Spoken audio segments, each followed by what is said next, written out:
chose to resign, the first president ever to do so, rather than put the country through the ordeal of an impeachment. In a televised address, he said, "To continue to fight for my personal vindication would totally absorb the time and attention of the president and the Congress." In a private farewell to his cabinet, President Nixon stated, "Mistakes, yes. For personal gain, never. I can only say to each one of you, we come from many faiths, but really the same God. You will be in our hearts and in our prayers." This has been an American Minute with Bill Federer. For a free transcript, call American Minute at 1-888-USA-WORD.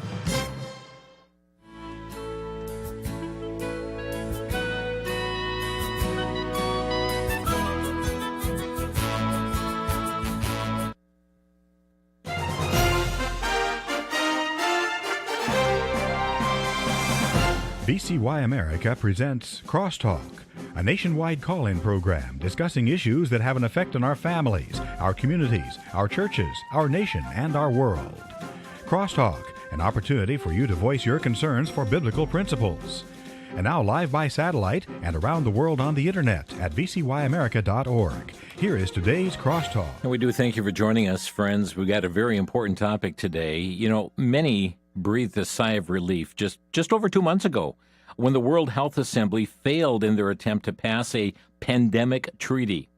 Well, at that time, if you recall, we warned that this is not going to deter efforts to bring this matter back, and indeed more meetings were to come on the passage of a treaty. And at the same time, global leaders would come together and keep the topic of pandemics on the front burner. Well, while families are on vacation this summer, the globalist agenda does not rest. And I've not seen this story come out in any of the legacy media. It has been quiet on this, but just 1 week ago, July 29th and 30th, there was a global pandemic preparedness summit held in Rio de Janeiro, Brazil. They brought together manufacturing experts, research and development, government officials, civil society representatives, and leaders from industry and the global health community. Well, today we're going to peel back the layers of the onion on this matter, and yes, the connection that's happening to the pandemic treaty and other organizations as well to advance the globalist agenda. With us today, we welcome back Alex Newman, an award-winning international freelance journalist. He's an author, researcher, educator, and consultant, senior editor for The New American, author of several books such as Indoctrinating Our Children to Death and Crimes of the Educators, author of Deep State, The Invisible Government Behind the Scenes. He is founder of Liberty Sentinel. Alex, welcome back here to Crosstalk. Thank you so much for having me, Jim. It's a pleasure to be with you. So let's get some background information underway. This Pandemic Preparedness Summit, convened by the Coalition for Epidemic Preparedness Innovations, or CEPI for short. We've heard the expression, all roads lead to Rome, but Alex, when it comes to topics like this, it appears all roads lead back to World Economic Forum, World Health Organization. What can you tell us about the origination of CEPI? So CEPI is one of the most important organizations that you never heard of. Yeah. I think the best way to understand CEPI is a front for Bill Gates, the World Economic Forum, and the vaccine industry. It is unbelievably powerful. It was actually convened. The idea for it was officially hatched back in 2016. By 2017, they announced it at Davos at the World Economic Forum. And they basically portrayed it as a partnership between the Bill and Melinda Gates Foundation, the World Economic Forum, Klaus Schwab, a number of governments, in particular the Norwegian government, the Indian government, a handful of others, and the global health authorities, or at least the would-be global health authorities of the World Health Organization. And it is actually the most perfect representation I have seen so far of Klaus Schwab's model for governance. He has talked very openly about this whole new governance and economic model, the stakeholder model, where you get rid of free markets, you get rid of limited government, and you basically have business, government, the nonprofit sector, and the elites all working together on the same goal, break down all the boundaries, and CEPI is really the epitome of that. It's government, industry, the elites behind the scenes all working together on a singular mission, in this case to extort humanity for enormous amounts of money under the guise of providing quote-unquote vaccines, and then to inject as many people as possible with what I believe are toxic concoctions masquerading as healthcare products. Now, you mentioned Bill and Melinda Gates, and they they have no silence about the Gates on their website. I mean, several times you're going to see Bill and Melinda Gates mentioned, and the whole aspect of vaccination development and so forth. They're very prominent in this aspect. They absolutely are. And Bill Gates, he's a person worthy of study. And he tries to cultivate this persona, and he spends millions of dollars on PR consultants and publicists to try to create this image of just this nerdy computer guy who just made a lot of money and just loves humanity so much and wants to give back. Nothing could be further from the truth. This is a guy who's been deeply connected to the establishment since he was a child. His dad was a board member of Planned Parenthood, a patent attorney. And, Bill Gates, I think, really gave the agenda away. He was speaking at a TED Talk in 2010. He comes from a family of population control fanatics. And he's standing up on the stage at the TED Talk, and he says the quiet part out loud. He says, if we do a really great job with vaccines and reproductive health care, by which he means abortion, sterilization, things like this, contraception, then maybe we can reduce the population by 10 or 15%. And he sees that as a positive. He didn't think it was enough, but at least it was a good start. And so I wouldn't take a cheeseburger from this guy, much less allow him to inject these mRNA concoctions into my bloodstream or the bodies of any of my loved ones.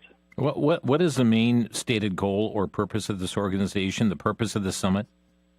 Well, they claim that they're preparing for the next pandemic, which is exactly what they claimed back in 2017. And if you go back and you look at their business plan when they launched, it is essentially the roadmap for what we saw starting in early 2020 with the COVID pandemic. They want us to think that they just have some really, really smart people working there. They're looking into their crystal ball and figuring out what needs to happen. So they announced that they were going to bring all the vaccine manufacturers together with the governments, that they were going to start manufacturing, start developing these platforms like the mRNA platforms so that when a pandemic comes, we'll be ready to deal with it. And so basically they're promising investors huge profits. They're promising vaccine companies huge profits. They're promising governments the ability to get in on the fun. They're promising vaccine manufacturers total immunity from liability, from accountability, whether your products kill, maim, sterilize, doesn't matter. And so the official purpose is preparing for combating pandemics, or plandemics, as a lot of critics call it. Last time, of course, it was the COVID one. Now they claim to be preparing for Disease X, which may well be the bird flu. We've been sounding the alarm. In fact, we did a whole show, you and I, Jim, about Disease X. Right. The World Economic Forum has been peddling this hardcore. But I think people need to be paying attention to this, because if you had read the business plan in 2017 for CEPI, you would have known exactly what was coming just a few years later, and we may be exactly in that situation again. Well, Alex, you've always been really good at connecting the dots together in all of this, and they state on their website, they indicate the Sustainable Development Goals is the roadmap for the future we want. This is really all a part of Agenda 2030 we've been talking about a long time. It is, and it represents the total restructuring of life on this planet.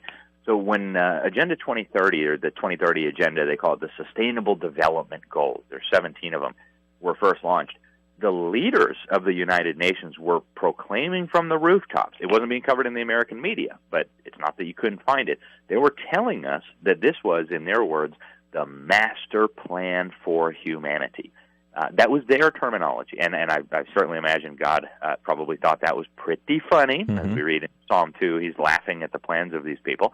But they claim that they're going to radically restructure life on this planet. They say openly in the document it's going to transform the world. No one is going to be left behind. And I encourage people to read this document. You don't even have to read between the lines to recognize that we're talking here about a blank check to the United Nations, not just in terms of money, but in terms of authority. Yeah. So under the guise of solving hunger, solving poverty, solving climate change, solving this, that, and the other real and imagined boogeyman, the UN would have total and complete power to do anything, up to and including making your healthcare decisions for you, brainwashing your children, taking away your wealth and redistributing it, as they say very clearly in goal number 10. So this is a dangerous agenda. Yeah. It is not compatible with the moral principles that God outlines in His Word. And yet, here we have all the most powerful institutions in the world, from the governmental sector, the business sector, and increasingly from the religious sector, all lined up behind this master plan for humanity. Alex Newman with us here today. Friends, there's always a hook to the overall globalist agenda. And Alex, we saw a story from the Nigerian Health Watch, and they indicated that with the decline of COVID-19 cases, the attention of numerous governments has pivoted to other pressing issues, such as, here it goes, I'm going to repeat what you basically said: climate change, economic instability, isolationism, and the development of populations often triggered by conflicts, or the displacement of populations. I thought this was to be about vaccines, but their agenda is so much broader than just vaccines. It really is, and they've started making this more and more clear. In fact, you and I have talked about this as well, Jim. Next month, the UN is convening what they're calling the Summit of the Future in New York. And they have openly stated that this is going to be a plan to empower the United Nations to deal with any and every threat imaginable. Pandemics, economic crises, wars, environmental problems, space problems. They don't quite get into detail on that. I'm not sure if they're talking about space aliens or meteors or who knows what. But black swan events that we don't even know. It's basically, again, a blank check. And so when you combine all this together, it doesn't take a lot of dot connecting to realize they are talking about here empowering a diabolical, totalitarian system of government at the international level that would be above the nation state, above the family, above the church, above everything. And, truly, I think a lot of these people see themselves as gods. Alex, some would say you're just a conspiracy theorist, but this actually comes out in their own words. It is, yeah. And, I think there's been a very deliberate effort. In fact, we know the CIA was involved in this going back to the 1960s to demonize the word conspiracy. And it's at the point now today where your average American doesn't even know what that means. I encourage people, open up your dictionary. Stop salivating, as Pavlov's dogs did when they hear a particular sound, and just read your dictionary definition. A conspiracy is one or more than one person, so two or more people, working in secret for some illegal, immoral, or unethical purpose.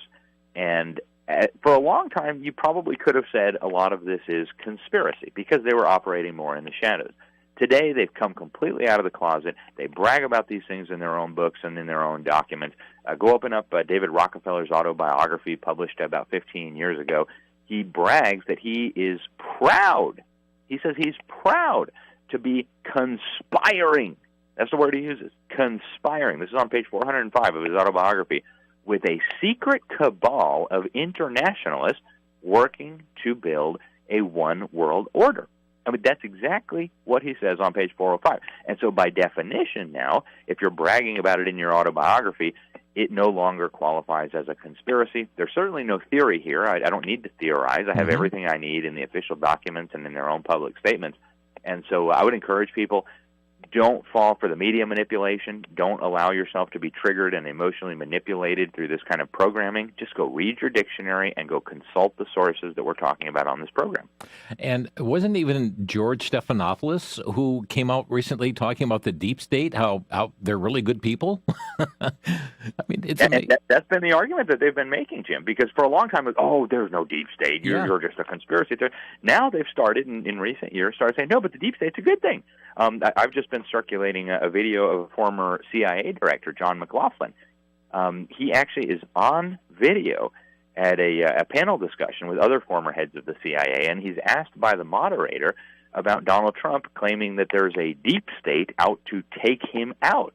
And John McLaughlin, former director of the CIA, says, thank God for the deep state.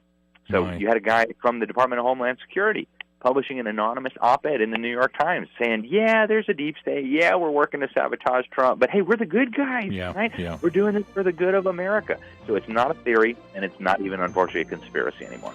Alex Newman, our guest here today. We're talking about the Global Pandemic Preparedness Summit, just held a week ago in Rio de Janeiro, Brazil. We're going to unpack more of this right after the break. You're listening to Crosstalk on the VCY America Network.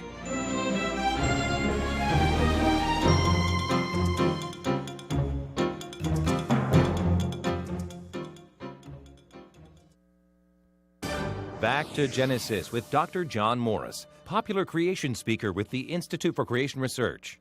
Dr. Morris, is there any evidence for Atlantis? Chris, Atlantis was the mythical city which was submerged under the ocean. People living in the city adapted and finally evolved the ability to live underwater. Of course, this myth has no basis in fact.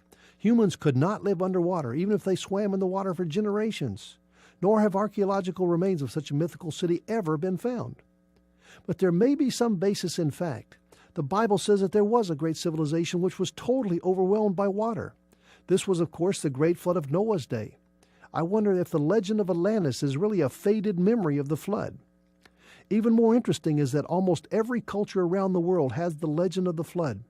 I think all of this goes back to Genesis for truth. Thanks, Dr. Morris. For more information, you can find us on the web at www.icr.org.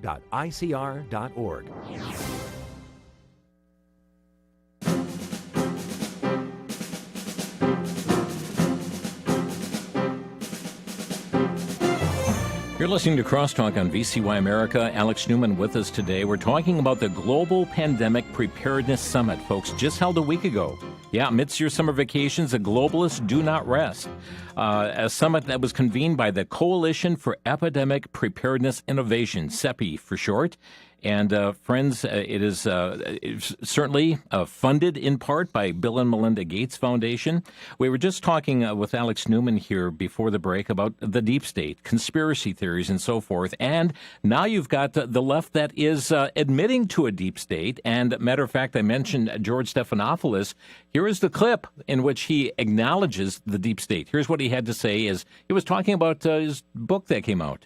That was my favorite part about doing the book. I interviewed about 100 duty officers from the White House. And these are people that come, they're relatively young, people who come from all over the government, the CIA, the DIA, Defense Department, military. And, you know, some people like to call those people the deep state. Deep state. Well, the big thing I learned doing this book is that the deep state is packed with patriots. Yes. People who go to work every single day on the front lines of the most intense crises the country faces and do it to serve their country and to serve the presidency, not the president. They don't care about political parties. They're there to serve the presidency and the institution. And they're doing it anonymously. Absolutely. Exactly. As one of them told me, Mike Seeley said, you know, we serve in silence. Yeah.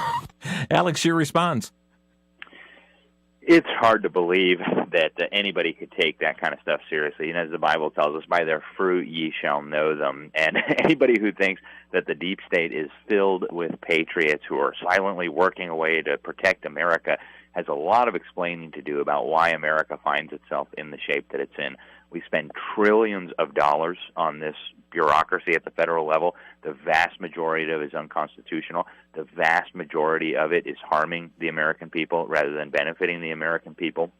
And as our great first Secretary of Defense said, James Forrestal, when the Department of War was changed to the Department of Defense, was quoted in a book by a U.S. Senator. He said, if all these terrible policy decisions were merely mistakes, occasionally these people would make a mistake in our favor. And so consistency has never been the hallmark of stupidity. These actions have to be deliberately targeted at undermining our freedom. And so when you look at the deep state, when you look at the actions of the deep state, and I wrote a whole book about this, Deep State, the Invisible Government Behind the Scenes, it's very clear that these are not patriots, and it's very clear that their actions are lawless and are undermining everything we hold dear, very much including the moral foundation of our country. Friends, it's very much what we're hearing this political campaign, too. We've got to save our democracy and warning of dictators and so forth. And, those who are serving in silence to protect our country. Protect the presidency, not the person, but the presidency. Alex, one of the common terms that we're hearing from CEPI, as we did with the World Health Assembly, is the word equitable. They indicate the world can respond to an epidemic and pandemic threats more equitably. Help us understand what they mean when they use that term. Well, equity has basically become a synonym with Marxism. And people need to understand that Marxism is not what we were told that it is, right? The marketing campaign behind Marxism is that it's all about equality. It's all about making sure that everybody has what they need, that it's all about fairness and justice. Nothing could be further from the truth. And so when they're talking about equity here, that's a smokescreen to be able to justify the seizure of enormous amounts of middle-class wealth from the Western world, what used to be known as the free world or Christendom, so that that money can then be redistributed, not to the poor, but to the giant pharmaceutical companies involved with CEPI, to the Bill Gateses and the World Economic Forum members of the world, as they mass inject the populations of the third world with things that I would argue, and the countless doctors I have interviewed over the last few years would argue, are far more likely to hurt you or kill you than provide any benefit. So equity is not what we are being told it is, and I would just remind people that Marxism is essentially the antithesis of the morality that God lays out in the Bible. God says, thou shalt not steal. The Marxists say we have to steal everything. We have to eliminate all private property. As the World Economic Forum puts it, that by 2030, you will own nothing. You just get to rent everything. And I think that's where they're going with this equity idea. Okay. I also see in their documents, they state that they're working to prevent future outbreaks from spiraling into pandemic threats. They say the world needs the ability to develop pandemic-busting vaccines, tests, and treatments within 100 days of pathogen identification. It's known as the 100 days of mission. And Alex, just knowing the research and development of reliable vaccines, it takes years in the making. But we saw the rapid development of the COVID shot, the emergency use authorization to implement it, the escalating reports, tens of thousands on the vaccine adverse events reporting system. Should this 100-day mission mark a deep concern for all of the nation?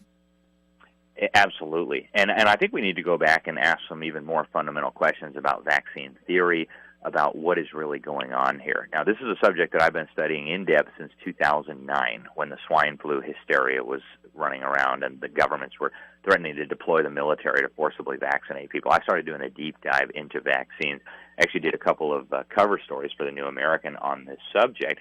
And this was something that was new to me. I had never had any reason to even question vaccines. I had never had any reason to question the motives of the people involved in this.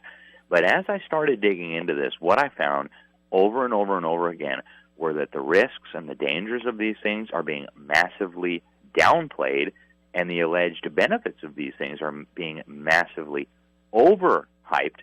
And it came to the point where I concluded that I actually don't believe these vaccines are helpful at all for anything. And I know a lot of people will think that sounds crazy because they were taught the same thing that I was taught. But as I dug into this, a lot of the decline in some of these diseases that is so celebrated and that is, I believe, falsely attributed to vaccines, it didn't correspond with the emergence of vaccines. It corresponded with the emergence of better sanitation, public sewage systems, and water treatment and things like this. And so you see in many of the cases, these diseases were almost eradicated, and suddenly a vaccine is introduced, and the vaccine gets all the credit. So I have come to believe now that something much more nefarious, something much more sinister is going on. And having spoken to a lot of people who've worked on vaccine research, I actually interviewed a toxicologist, a PhD doctor, who worked on a Rockefeller-funded grant back in the 1990s to come up with vaccines that could be used to sterilize people. They actually discovered a mechanism they could use to sterilize people using vaccines. It was by putting beta-HCG into a vaccine. Beta-HCG is a hormone that a woman's body makes and is essential to carrying a pregnancy to term. What they found out was that if they would put this beta-HCG into a vaccine, your body would develop an immune response against it. And so when the woman would get pregnant, her own immune system would then go and attack these critical hormones, and she wouldn't be able to carry her pregnancy to term. And surprise, it's exactly what happened in Kenya. So in 2013, the UN put out a report, the UN Population Fund put out a report saying that the Kenyan female population was having way too many babies. They were having more than 4 children per woman on average, and this was simply unacceptable. They had to be educated to understand that there's a population crisis, there's not enough resources. So they proposed various mechanisms for getting the population in Kenya down. Well, the very next year, the World Health Organization, UNICEF, and the Bill and Melinda Gates Foundation come in with a neonatal tetanus campaign where they start offering girls and women of childbearing age free so-called tetanus vaccines. Well, the Kenya Catholic Doctor Association got very suspicious. They recovered, I believe, 7 samples of these vaccines from different distribution points around the country, and they sent them to laboratories all over the world. And surprise, every single sample they got was laced with beta-HCG. And so they got caught. Every single Catholic bishop in Kenya signed a statement saying this was a covert sterilization program, that the government and the UN needed to be brought in for questioning. And, of course, they just shoved the scandal under the rug, pretended like it didn't happen. So I think what we're dealing with here is actually something far more nefarious. I don't know all the details, but I would encourage people to listen to Dr. Peter McCullough. He started off with some skepticism about I interviewed him early on. I think it was January of 2021 when the vaccines were first being rolled out for COVID. And he just asked some questions. You know, why do we have 5,000 reports of adverse events in the VAERS system that the CDC and the FDA maintain to keep track of adverse reactions? He said this is unprecedented. You know, normally if there's 50 adverse reactions, a product would be pulled from the market. Somebody should be asking these things. Well, he was demonized, he was attacked, he was sued, he was fired. He has now come to the conclusion that we're being lied to about the childhood vaccine schedule. I agree with him 100%, and so I wouldn't trust any of these people, any of these companies, or any of the products they're manufacturing. And I encourage people to do their own research on this and consult qualified medical professionals. Alex, on this issue here as well, we are told that they are working, though, on a vaccination for disease X. And we don't know what this is. We don't know what's going to encompass this. And as you have mentioned, it's not a matter of if, it's when. But the question is begged, how can we develop a vaccine for something that we have no idea what it is? And we saw the rollout of mRNA technology, and that's all integral to what they're talking about here. It is, and they're saying this openly, right? This is not speculation. They're saying that they're developing these mRNA platforms so that they can just plug and play, right? Just put the coding in for the disease, for the pathogen, and presto, the computer system will pop out the code that we need to make the vaccines. Now, I would encourage people to just think about several things on this. First of all, mRNA has been shown to modify the genetic code of human beings. In fact, Bill Gates has been promoting this very publicly for many years. He's been calling for the genetic engineering of humans. So has Klaus Schwab, the founder of the World Economic Forum, who's also an integral part of CEPI. They are both on record openly calling for genetically engineering humanity. Now they're injecting people with things that we know have the ability to modify your genetic code. And, you know, from a Christian perspective, and this isn't addressed specifically in the Scripture, but as I understand it, God is the one who wrote my genetic code. He is the author of my DNA. I would not trust a fallen human being, even under the best of circumstances, to tamper with what God has written, which is my genetic code. He made me the way He wanted me, and that's all there is to it. I would not trust these people to mess with that. I wouldn't even trust them to mess with the genetic material of my food. And yet now they're coming out and publicly saying we ought to be genetically engineering human beings. We know that the mRNA tools, the CRISPR tools that these same people have been developing are designed with the ability to do that. And so I would really encourage people, before they fall for this idea that they have this magic platform that they can just plug in the disease and save you from some disease X, that you really think about these broader questions. Do you want any human being injecting you with something that has the ability to modify the genetic code that God gave you, that has the ability to turn your cells into mass manufacturing centers for example, toxic spike proteins? And as for me and for my household, the answer is very obvious: absolutely not. Alex Newman is with us here today, friends. And again, keep in mind that they are talking about this 100 days mission. I mean, that is their goal. That is what they say, to develop pandemic-busting vaccine, test, and treatment within 100 days of pathogen identification. And Alex, an other concerning aspect to this is that they report this, that leaders of G7 and G20 have embraced the 100-day mission. Yep, and they also say they must embrace this mission. So this sounds like marching orders to me.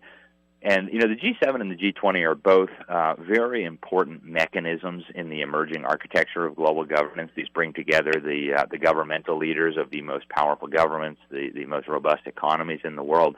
And so the G7 and the G20 have been used for pushing these kinds of policies. Folks, beware, this is big stuff. Friends, back in just 1 minute here on Crosstalk, there is another third prong to all of this as well, and it's called, the term they use is surveillance systems. We'll talk about that prong after the break. You're listening to Crosstalk on the VCY America Network.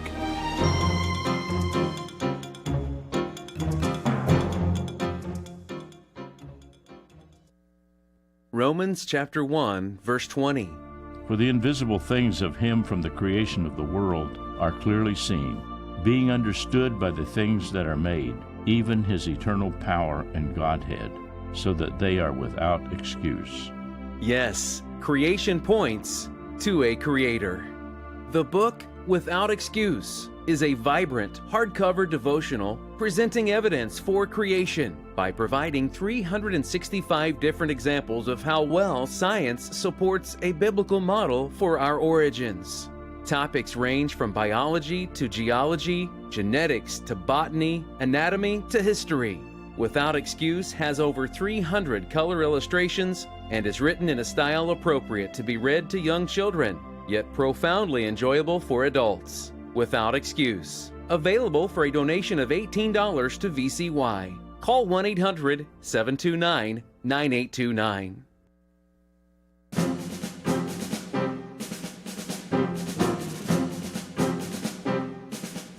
Alex Newman is with us here today on Crosstalk, and we're discussing the Global Pandemic Preparedness Summit.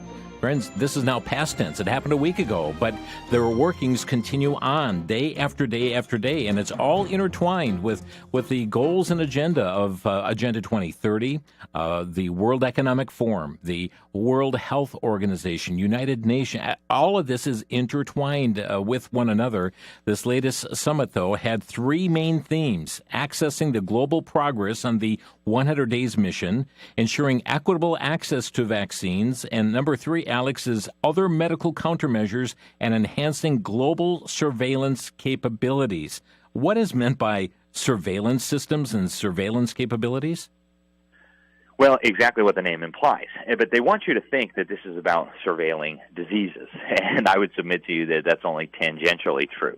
The real goal is surveilling people. And we saw this so clearly during COVID. Well, we need to put an app on all of your smartphones so that we can know who you were talking to and who you were meeting with, so that if somebody has a COVID, we can track everybody down that you met with. This is an effort to build the most comprehensive Orwellian system of global surveillance that has ever been devised. It's happening under the pretext of health, but I submit to you that it's actually much more about dissent, it's much more about targeting of Christians, and it's much more about enforcing compliance with their so-called countermeasures than it is about actually surveilling diseases.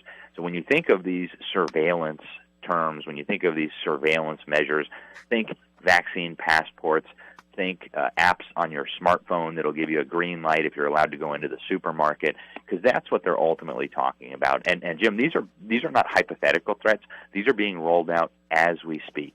The European Union has already launched its European vaccine card network, where every citizen of the European Union is expected now to have their digital vaccine card that's going to have the list of all of the vaccines they've received over their lives, and that then is going to determine whether you can go into a store, whether you can have a particular job, whether you can cross a border. And so what they're building here is the infrastructure, not just for surveillance, but for control and enforcement of their policies, including these mass vaccination plans. Alex's story handed me just within the last hour. It is August 7, 2024, from Children's Health Defense. Here's what the story says. Health New Zealand last month announced an interim update of its pandemic plan, which, according to media reports, includes giving the government new powers to mandate vaccines through the use of force where necessary in the event of World Health Organization, in the event that they announce another pandemic. Key changes include broadening the scope of the plan to cover respiratory-type pathogens of pandemic potential, bringing the plan into line with legislative changes made in 2022, and clarifying the role of Health New Zealand and the Ministry of Health, according to the Analysis and Policy Observatory, a nonprofit policy research platform. New Zealand is going all in on this as well, and other matters are going on. And they also reported the World Health Organization just recently triggered the process to grant emergency use listing to 2 monkeypox vaccines now. Yeah, and we're going to see a lot more of this in the United States as well. This is a subject that has been popping up in state legislatures and even at the national level for a number of years now. They are fully determined to take away every last vestige of your health freedom, your bodily autonomy, And what we saw during COVID, I think, really was a warm-up exercise. I know the pressure was overwhelming, but depending on whose numbers you believe, about 40% of us resisted the pressure and refused to bow down and take these injections. And as far as these global elitists are concerned, that is absolutely unacceptable. And I believe it's about much more than just making money. Making money is a nice side effect. It's a good way to incentivize participation by everyone. But ultimately, I believe this is about much more than just stuffing their pockets and their bank accounts with public money. This is about forcibly injecting everybody on the planet with these concoctions for a variety of very sinister purposes. Now, friends, what Alex was talking about, a number of people injured through COVID, through the VAERS. I was just on, I have it listed right now. I just tried calling it up again, openvaers.com, where they listed COVID data from those who had been injured by the shot. And here, a big black screen, update in progress. We're updating with the newest data. Please check back soon, OpenVAERS. Alex, when governments change websites, normally they will make sure something is all up and ready in place, and then they do a quick transition. Why are we getting a black screen with those words on OpenVAERS? I fear for what is being covered up at this point. I know what's being covered up, Jim, and I've been trying to get to the bottom of it for a long time. My dad was killed by the Pfizer vaccine. We all know it. There's no doubt in anybody's mind. He took the Pfizer shot, and less than 36 hours later, his heart stopped completely. His heart was literally destroyed by this. They were able to resuscitate him with those paddles, but he had 12 heart attacks in the year that followed, and then we lost him from one. So everybody in our family knows that this was caused by the vaccine, by the Pfizer vaccine.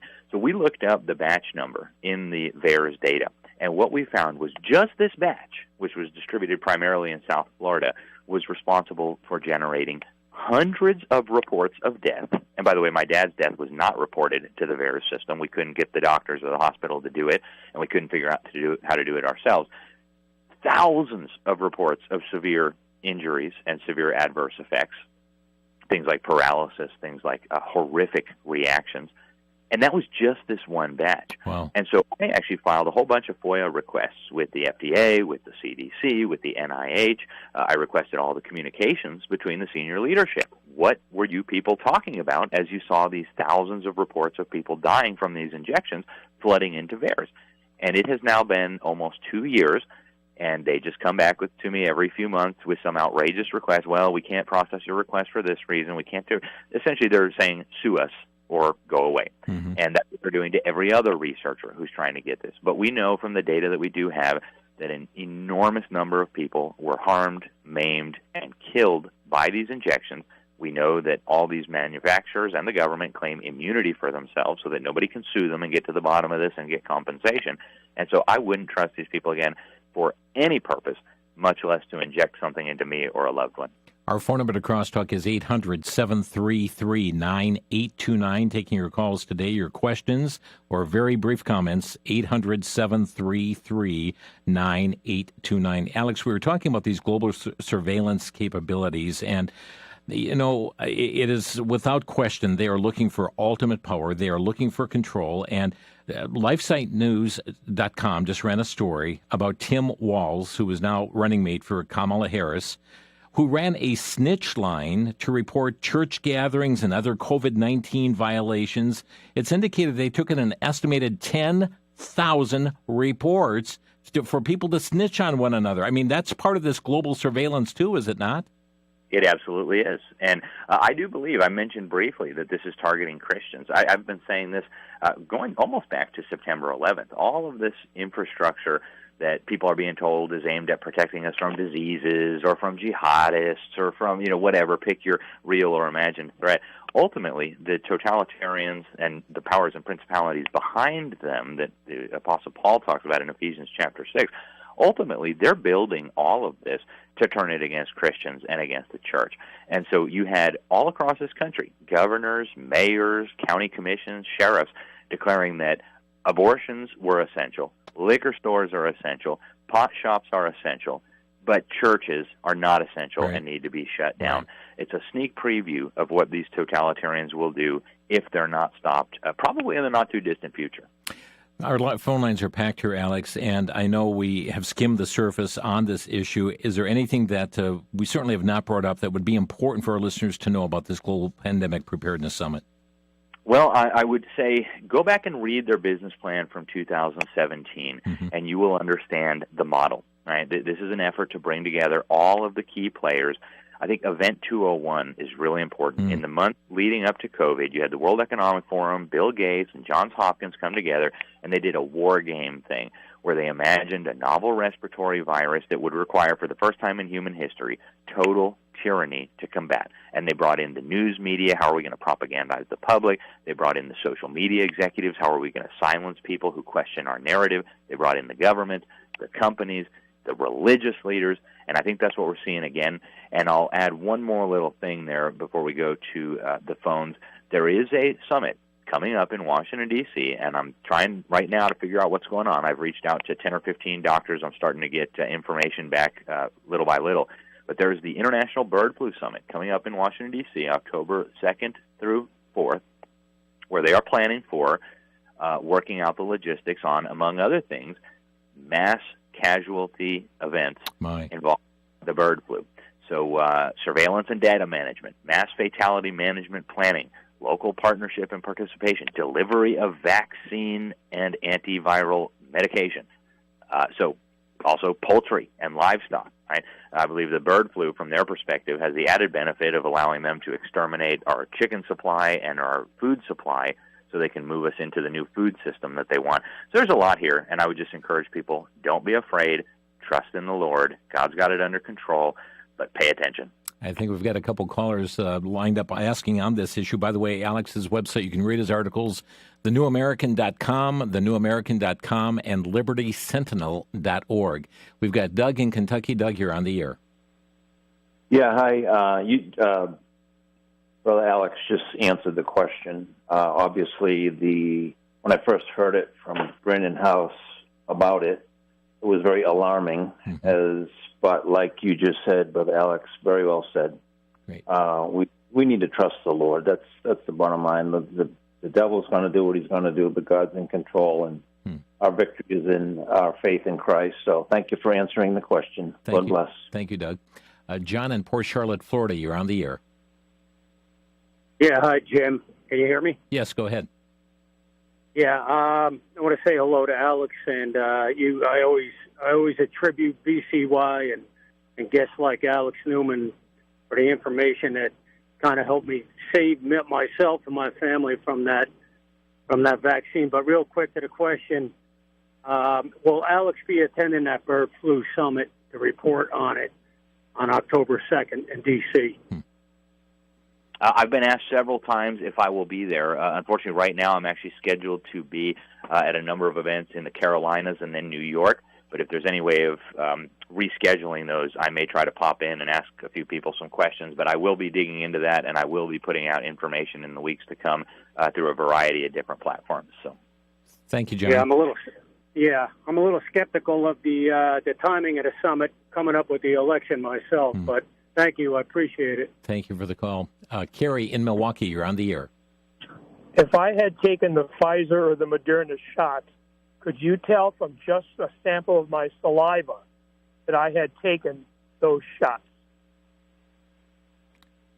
That's a good question. I don't know how to answer it, but I do suspect very strongly, and this is not just my suspicion, this is something that I have spoken to many leading medical professionals about, that there were different formulations for these injections that were used, not just across the United States, but around the world. I do believe, and I believe the data shows it very clearly, that some of these batches were far more deadly than other batches. For example, the batch that my father received was part of a batch that was associated with hundreds of reports of death and thousands of reports of severe adverse reactions, whereas there were entire other batches where there wasn't one single report of death or a severe adverse event. And so that leads me and many people far smarter than me to conclude that there were a variety of different formulations for this thing that were distributed in different areas of the country, different areas of the world. And I believe some of those would be detectable through a variety of different means. And people have put out as a hypothesis the idea that some of these batches may not have even had a lot of the components that we normally think of and associate with these injections. So good question. I don't have a good answer for you, but I would encourage everybody to, again, study this issue. Okay, back in a minute with more of your calls. Alex Newman, our guest. You're listening to Crosstalk. For the Worldview Report, I'm Brandon House. You need some hope today? The world seems to be on fire. The stock market's crashing. War is imminent in the Middle East. Venezuela is in violence. We also have the UK with massive violence, and that's just scratching the surface, not to mention Ukraine and Russia. Well, let me give you some hope, my friends. Revelation chapter 4 says, around the throne were 24 thrones, and on the thrones I saw 24 elders sitting clothed in white robes, and they had crowns of gold on their heads. What is going on here? We've just come out of Revelation chapter 2 and 3, the letters to the churches. That's to you, church. That's to me. And what does the Lord say to them? He says in Revelation 2:10, I'll give you a crown of life. He says in Revelation 3:5, I'll give you white garments. Revelation 3:11, you'll get a crown. Revelation 3:18, buy from me gold, white garments. And then Revelation 3:21, you're going to end up sitting on my throne. And what do we see in Revelation 4:4? All those things. Thrones, white robes, crowns of gold. What's the point, folks? The Bible says the church is out of here before the tribulation. That's hope.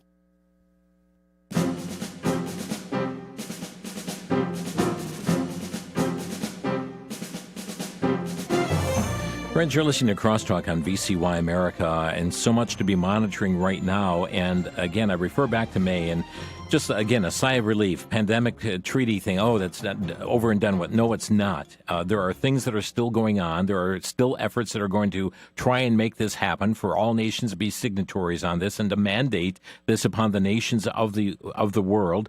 We see what is happening now in New Zealand now, developing new rules and laws in order to be able to force vaccinations, force the shots on individuals, and New Zealand's not alone in this, friends.